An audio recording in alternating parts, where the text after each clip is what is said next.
مشاهدينا الأفاضل، طابت أوقاتكم. نشرة أخبار الفضاء الإريترية لهذه الفترة يصحبكم فيها محمود عبد الله بكفاح، والتي نستهلها بأهم وأبرز العناوين.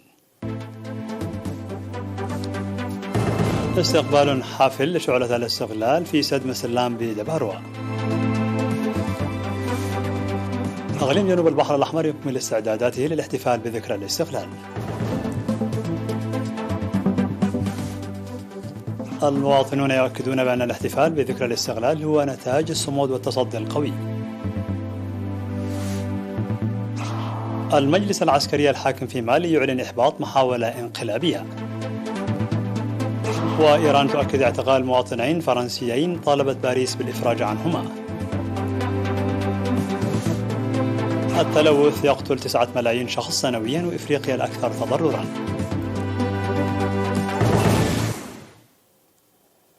مرحبا بكم من العناوين إلى التفاصيل. استقبلت شعلة الاستغلال التي أطلقت يوم 16 من مايو من جبهة دقم حري، التي شهدت خواتيم حرب الاستغلال لجولة تشمل 5 مديريات، واستقبلت بحفاوة كبيرة في سد مسلام بمديرية دباروا.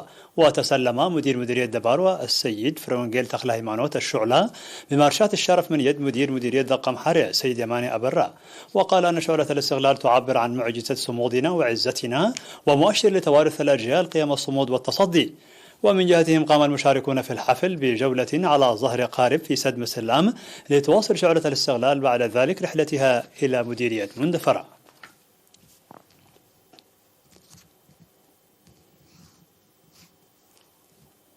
أكمل إقليم جنوب البحر الأحمر استعداداته للاحتفال بالذكرى 31 للاستغلال المجيد.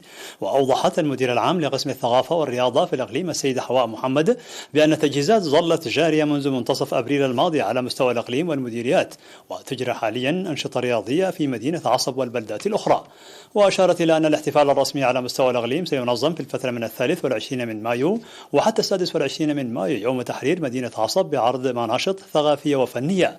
وفي الإقليم الجنوبي سيجري الاحتفال بالرسمي بذكرى الاستغلال يوم 22 من مايو في استاد مندفرة إلى جانب الحفلات الشعبية في مناطق الإقليم المختلفة، وذلك بتقديم فقرات غنائية ودرامية وعرض طلابي يشارك فيه 400 طالب، بالإضافة إلى الرقصات الشعبية والعروض الموسيقية بالآلات التراثية. وستطوف شعلة الاستغلال التي انطلقت يوم 16 من مايو من دفاع فلبة في جبهة دقم حري 5 مديريات، وستصل الشعلة جبهة عدي بقيعو التي هزم فيها جيش زمرة الوياني هزيمة نكراء إبان محاولاته اليائسة لغزو البلاد.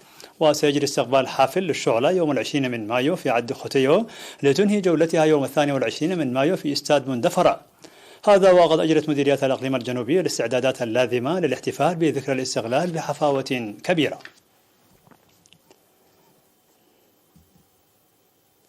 أشار المواطنون إلى أن الذكرى 31 للاستغلال المجيدة التي يحتفى بها هذا العام تحت شعار خيارنا المستقل عزتنا هي نتاج الصمود والتصدي القوي للشعب الإريتري في الداخل والمهجر وقوات دفاعه الباسلة.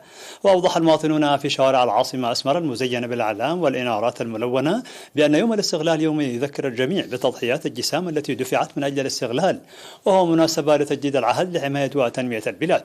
وذكر السيد مانويل بين القادم من الولايات المتحدة الأمريكية للمشاركة في احتفالات الاستغلال أن احتفال هذه السنة يأتي في الوقت الذي تحقق فيه إريتريا إنجازات كبيرة في مختلف المجالات، خاصة الانتصارات التاريخية في المجال الرياضي العالمي، وأن تدفق الإريتريين في المهجر إلى الوطن له مضامين كبيرة. وأفاد مواطنو مختلف ضواحي العاصمة أسمرة بأن الإنجازات التي تحققها إريتريا تمهد الأرضية المتينة للتطور المستقبلي.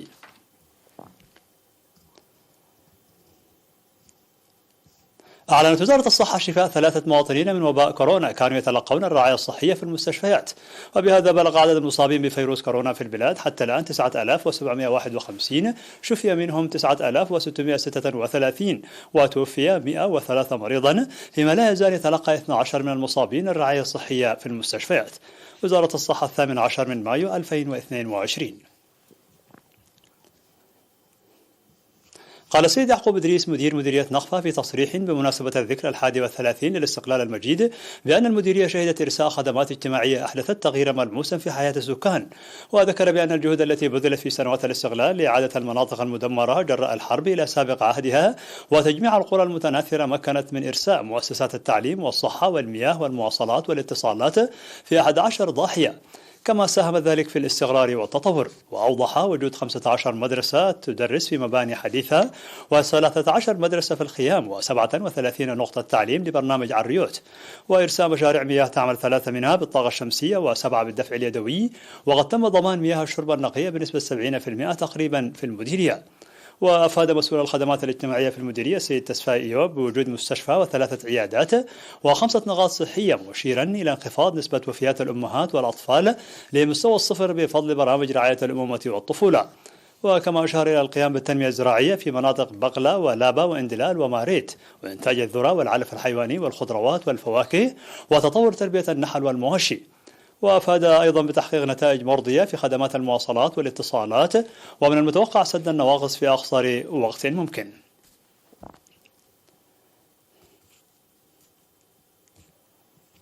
قام مكتب القانون والنظام في مدينة عدقية بإحراق المواد الاستهلاكية منتهية الصلاحية والتي تم ضبطها في أعمال المراقبة التي جرت للمتاجر خلال شهرين. وأوضحت مسؤولة المكتب السيدة جابرييلا يتبارخ بأن المواد المضبوطة تشمل البسكويت وزيت الطعام والمشروبات الغازية والحلويات. كما أشارت إلى معاقبة التجار الذين ضبطت بحوزتهم المواد الغذائية المنتهية الصلاحية.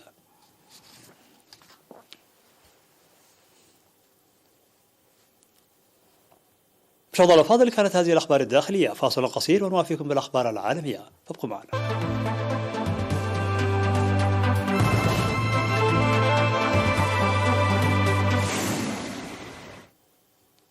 مرحبا بكم على الصعيد العالمي. أعلن المجلس العسكري الحاكم في مالي في بيان بثه التلفزيون الرسمي إحباطه محاولة انقلاب نفذها ضباط في الجيش مدعومين من دولة غربية لم يسمها.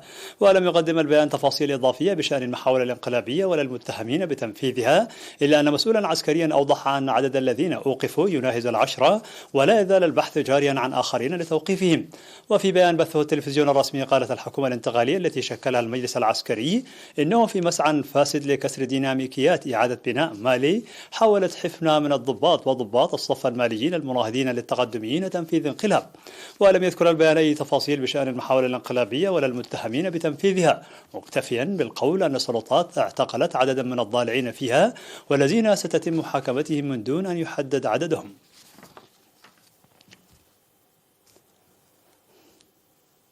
قالت السلطات الإيرانية أنها وقفت مواطنين فرنسيين هذا الشهر بتهمة السعي إلى إثارة اضطرابات من خلال لقاء ممثلين عن نقابات المعلمين التي تطالب بالإسراع في تنفيذ إصلاحات مرتبطة بالأجور ورواتب التقاعد والإفراج عن زملائهم الموقوفين. وتحتجز إيران عددا من الأجانب غالبيتهم من مزدوجي الجنسية، مما تسبب في توجيه انتقادات منظمات حقوقية دولية لطهران بتهمة استخدام الموقوفين كأوراق ضغط في أي مباحثات مع الغرب. وعرض التلفزيون تقريرا مصورا عن المواطنين منذ أن وصلا إلى الجمهورية الإسلامية في 28 من أبريل وحتى توقيفهما في 7 من مايو. وقال الإعلام الرسمي أن وزارة الأمن الإيرانية راقبت الشخصين خلال اجتماعات تنظيم وتنسيق مع بعض الأشخاص الذين يقدمون أنفسهم على أنهم أعضاء في نقابة المعلمين، مضيفا أنهما كانا يحاولان تشكيل مظاهرة لإثارة اضطرابات. ذكر فريق من العلماء أن زيادة تلوث الهواء في الأماكن المفتوحة والتسمم بالرصاص مسؤولان عن وفاة 9 ملايين شخص تقريبا سنويا منذ العام 2015، الأمر الذي يقوض التقدم المتواضع في مواجهة التلوث بأنحاء العالم. ووفقا لتحليل العلماء لبيانات معدلات الوفاة العالمية ومستويات التلوث، فإن تلوث الهواء من عمليات الصناعة والتوسع الحضري ساهم بزيادة نسبته ب7% في الوفيات المرتبطة بالتلوث بين العام 2015 والعام 2019. وتركز الدراسة الحديثة خصيصا على مسببات التلوث، وفصلت الملوثات التقليدية مثل التدخين في الأماكن المغلقة أو الصرف الصحي عن الملوثات الأكثر حداثة مثل تلوث الهواء بسبب الصناعة والكيماويات السامة. قالت القوات الجوية الأمريكية أنها اختبرت بنجاح سلاحا تفوق سرعته سرعة الصوت 5 مرات. وأضافت في بيان أن الاختبار أجري قبال الساحل كاليفورنيا الجنوبي، حيث أطلقت قاذفة قنابل من طراز B-52 ذات الاستجابة السريعة والتي تطلق من الجو. والولايات المتحدة الأمريكية ليست البلد الوحيد الذي يطور أسلحة فرد صوتية تزيد سرعتها وقدرتها على المناورة صعوبة رصدها واعتراضها. وقال مسؤولون عسكريون أمريكيون أن روسيا أطلقت صواريخ فرد صوتية على أهداف في أوكرانيا، في حين اختبرت الصين أسلحة فرد صوتية. ومن جهتها نفت وزارة الخارجية الصينية في أكتوبر إجراء أي اختبار للأسلحة. هذا وتعتبر روسيا أكثر دولة متقدمة في مجال تطوير الصواريخ الأسرع من الصوت، تليها الصين التي تطور هذه التكنولوجيا بوتيرة متسارعة بحسب خدمة أبحاث الكونغرس الأمريكي. في نهاية النشرة لكم تذكير بأبرز ما جاء فيها من عناوين. استقبال حافل لشعلة الاستقلال في سد مسلام بدباروا. إقليم جنوب البحر الأحمر يكمل استعداداته للاحتفال بذكرى الاستقلال.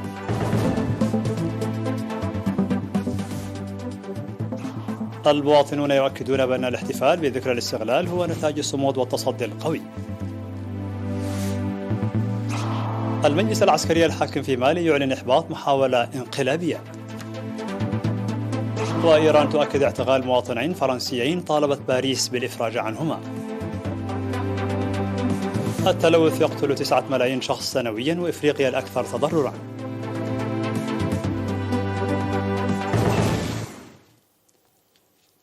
مشاهدينا الأفاضل، بهذا نكون قد وصلنا بكم إلى نهاية النشرة. شكرا على حسن المتابعة، دمتم بألف خير.